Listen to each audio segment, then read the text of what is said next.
बिस्मिल्लाहिर्रहमानिर्रहीम। नाज़रीन, हम अपने इर्द गिर्द देखते हैं तो हमें नज़र आता है बहुत से लोग इकानमी की बात करते हैं। जब इकानमी की बात करते हैं तो बहुत से लोग फिर चाइना पाकिस्तान इकनॉमिक कॉरिडोर की बात करते हैं।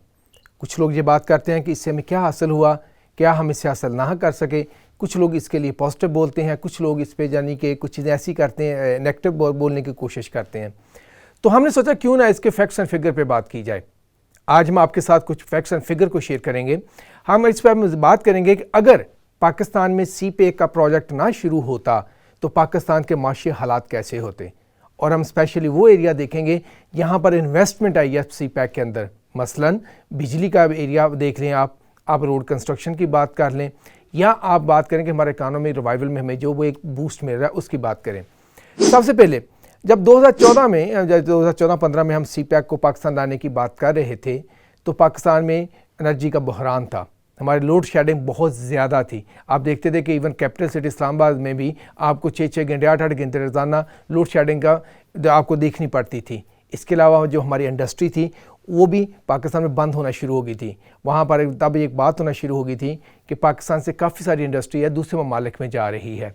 उस वक़्त जो कि चाइना पाकिस्तान का दोस्त था, उसने पाकिस्तान में इन्वेस्टमेंट करने का सोचा। अगर हम दूसरी तरफ देखें, एक तो हम बिजली की शॉर्टेज की बात करते हैं, दूसरी तरफ देखें तो पाकिस्तान में वार ऑन टेरर जारी थी।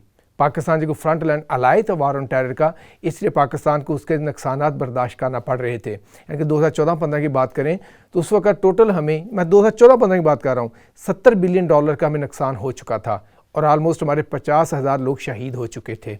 इस सारे सिनेरियो में चाहिए तो ये था कि हमारे जो दोस्त हैं वार ऑन टेरर में वो हमारी मदद करते, मगर अनफॉर्चुनेटली वो हमारी मदद नहीं कर रहे थे। बल्कि हमने देखा कि जो हमारे वेस्टर्न अलाई थे, जिसमें यूएस था या यूरोपियन कंट्रीज़ थे, वो प्रोपेगेंडा कर रहे थे पाकिस्तान में टेररिज्म बहुत ज़्यादा है और पाकिस्तान इन्वेस्टमेंट के लिए एक अच्छी जगह नहीं है। इस तरह वो अपने इन्वेस्टर को डिस्करेज कर रहे थे पाकिस्तान में इन्वेस्ट करने के लिए। इस सिनेरियो में चाइना पाकिस्तान आया।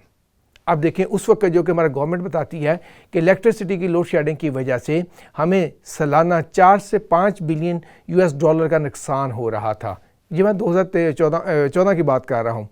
अब वो नुकसान हो रहा था, हमारी जो कि इन्वेस्टमेंट आई इसके अंदर सीपैक के अंदर, हमें इस नुकसान से उसने बचाया। बल्कि मैं ये कहता हूँ कि अगर उस वक्त सीपैक की इन्वेस्टमेंट ना आती जो ये नुकसान मल्टीप्लाई हो चुका होता। मतलब अभी जो हमने फिगर कैलकुलेट की थी, अभी जो होता है 2022 में जो कि हमें पर ईयर जो नुकसान हो रहा होता सीपैक के ना होने की वजह से या बिजली में इन्वेस्टमेंट ना होने की वजह से, वो 15 से 20 बिलियन US$ होता। इसकी एक लॉजिक है, ये मैं वैसे फिगर नहीं दे रहा। अब देखें 2014-15 में जो पाकिस्तान की पॉपुलेशन है वो 188 मिलियन लोग थे। अब 2022 में जो हमारी आबादी है 241 मिलियन लोगों पे मुश्तमिल है। उस वक्त जो हमारी पर कैपिटा कंजम्पशन थी इलेक्ट्रिसिटी की वो थी 431 किलोवाट पर आवर, और आज जो हमारी पर कैपिटा कंजम्पशन है बिजली की वो है 644 पर आवर। अब इस सारे सिनेरियो को आप मिलाएं, इसके साथ आप ये भी देखें इंडस्ट्री की ग्रोथ भी चाहिए होती है हमें।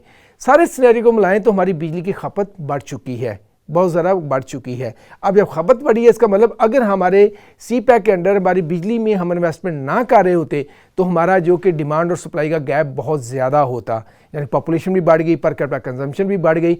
तो इस वक्त जो हमने एस्टिमेट किया इसका जो हमें नुकसान हो रहा था 15 से 20 बिलियन US$ का हो रहा होता। और आप 15 से 20 बिलियन की अहमियत इससे देख सकते हैं कि हमें 1 बिलियन लेने के लिए बाकायदा लास्ट ईयर में हमें IMF ने यानी कि मैंने नाक रगड़वाई थी कि हमें 1 बिलियन US$ चाहिए था। अगर हमें ये भी चाहिए होता तो हमारा क्या स्टेटस होता। इसके अलावा सीपैक ने पाकिस्तान में 1,92,000 जॉब्स क्रिएट की। इसका मतलब है कि 1,92,000 जॉब्स का मतलब है 1,92,000 फैमिली को फ़ायदा हुआ। ये हैं डायरेक्ट जॉब्स। इसका मतलब यह है कि हमें कुछ ना कुछ गुर्बत को कंट्रोल करने में भी मदद मिली।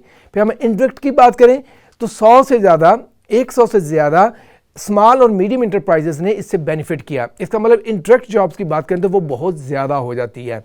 इसी तरह ना सिर्फ जब इन्वेस्टमेंट आई बिजली के सेक्टर में, बल्कि जो बिजली की कंपनियां थीं उन्होंने पाकिस्तान में कैपेसिटी बिल्डने का काम किया। और उसमें 1000 यानी कि हज़ारों लोगों की उन्होंने कैपेसिटी बिल्ड की। आपको एक मिसाल देता हूँ, पोर्ट कासम का जो लगा है प्लांट, उसमें 2600 लोगों की कैपेसिटी बिल्ड की है उस कंपनी ने जो कि वहाँ पर इलेक्ट्रिसिटी का लगा रही है, प्लांट लगाया जिसने। और उसमें 600 इंजीनियर थे और 2000 जो थे दूसरा स्टाफ था। अब देखें हमारे इंजीनियर्स को भी ज़रूरत है कैपेसिटी बिल्डिंग की। अगर पाकिस्तान को यही कैपेसिटी बिल्ड करने के लिए लोगों को बाहर भेजना पड़ता है या और रिसोर्स लगाना पड़ते तो क्या पाकिस्तान अफोर्ड करता, हमारे लिए मुश्किल हो जाता थोड़ा सा। इसी तरह हम जब बात करते हैं ग्वादर पोर्ट की, अब ग्वादर पोर्ट की वजह से पाकिस्तान दुनिया में कनेक्टिविटी की हब बनती जा रही है। आप देखेंगे जब हम उस जगह पे बैठे हुए हैं जहाँ से हम बहुत से ममालिक को कनेक्ट करते हैं, एक तरफ हम अफगानिस्तान सेंट्रल एशिया को एक अपॉर्चुनिटी देते हैं कि वो गर्म पानियों तक आए, तो दूसरी तरफ हम चाइनीज़ जो कि उनकी जो एक्सपोर्ट इंपोर्ट है उसमें भी ग्वादर पोर्ट में एक बड़ा रोल प्ले कर सकती है अगर हम सही पॉलिसीज़ बनाएं। मसलन एक कैलकुलेशन हुई थी 2015-16 में, अगर चाइना अपने ट्रेड का 4% जो है कि इधर से ट्रेड करता है पाकिस्तान के थ्रू यानी कि CPEC के रोड के थ्रू करता है 6 ममालिक के साथ, जिसमें 6 ममालिक कौन कौन से हैं, जिसमें जर्मनी है, फ्रांस है, नीदरलैंड है, सऊदी अरेबिया है, ओमान है, कुवैत है। अब अगर इनके साथ वो करता है तो सालाना चाइना को $71 बिलियन का क्या कहते हैं मुनाफा होगा, जहाँ उसका बचत होगी। अब देख कितनी बड़ी बचत है, तो जाहिर बात है चाइना तो करना चाहेगा।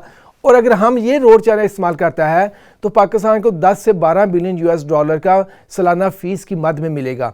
इसके अलावा इसमें यानी कि देखिए इसके साथ साथ जो छोटे छोटे कारोबार बनेंगे वो कारोबार हमारे लिए और तरक्की के मौके पैदा करेंगे। तो इस तरह ये यानी कि CPEC ग्वादर की वजह से, हमारी जो पोर्ट की वजह से पाकिस्तान कनेक्टिविटी की हब बनती जा रही है।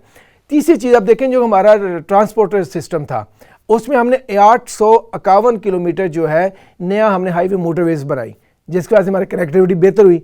या मैं एक फिगर आपको शेयर करता जाऊं, 2012-13 में जो हमारी पार्लियामेंट की कमेटी ट्रांसपोर्टेशन कम्युनिकेशन की, उसमें बात हुई थी कि पाकिस्तान को $1.2 बिलियन चाहिए अपने रोड इंफ्रास्ट्रक्चर को रिहेबिलिटेट करने के लिए। हमारा रोड इंफ्रास्ट्रक्चर क्यों ख़राब हो गया था?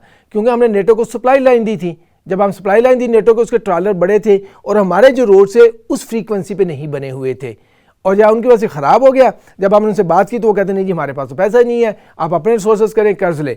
तो इस तरह तब पाकिस्तान को चाहिए था। इस सिचुएशन में चाइना ने फिर हमारे रोड इंफ्रास्ट्रक्चर को ना सिर्फ रिहेबिलिटेट करने में हमें किया, फैसिलिटेट किया, बल्कि 851 यानी कि नए मोटरवे हाईवे बने। जिसकी एक मिसाल मैं आपको बताता हूँ, खानेवाल से जो फैसलाबाद के लिए वो एक कनेक्टिविटी लाइन बनी है, जो कि चाइना और ADB का एक ज्वाइंट वेंचर था, उसकी वजह से यानी कि फैसलाबाद और खानेवाल के दरमियान फासला बिल्कुल कम हो गया है, और जो कि साउथ पंजाब है उसका फासला फैसलाबाद से कम हो गया। इसकी इकनॉमिक बड़ी वैल्यू है। देखिए जो फैसलाबाद है ये हब है टेक्सटाइल इंडस्ट्री की, और जो कि साउथ पंजाब है ये हब है कॉटन प्रोडक्शन की। अब जब इनमें फासला कम होगा तो उनकी ट्रांसपोर्टेशन कास्ट कम हो जाएगी, टाइमली डिलीवरी होगी, यानी कि टाइम कम लगेगा।